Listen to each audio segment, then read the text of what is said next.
The first and most important way we can guard ourselves is to guard our own hearts. The way to avoid becoming abusive leaders is to be leaders who are walking closely to the Lord Jesus and are following his example. So our own personal devotional life and communion with the Lord is central to guarding ourselves. So if we're reading his word, if we're praying, if we're reflecting on Jesus' teaching about leadership, that will shape us and it will help protect us. It will enable us to be thinking carefully about our leadership, evaluating ourselves, making sure we're following in the footsteps of the Lord Jesus. So I would say a close personal walk with the Lord. And I think in many cases where there have been leadership failings by Christians, often at its root, that begins because the leader has lost their personal relationship with the Lord Jesus.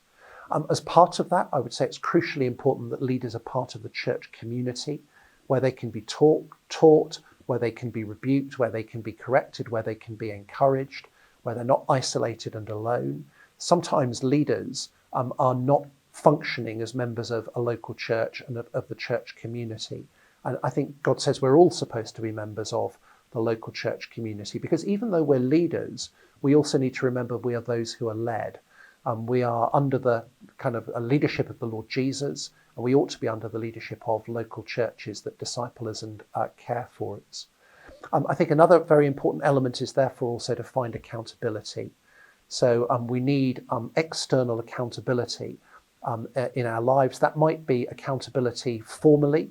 So if we're working in an organisation or a ministry or a church, there might be formal structures of accountability, people to whom we have to answer, people who have the right to ask us questions, people who hold us accountable for our performance. And as leaders, we need to make sure we don't avoid that accountability, but we accept it and we value it.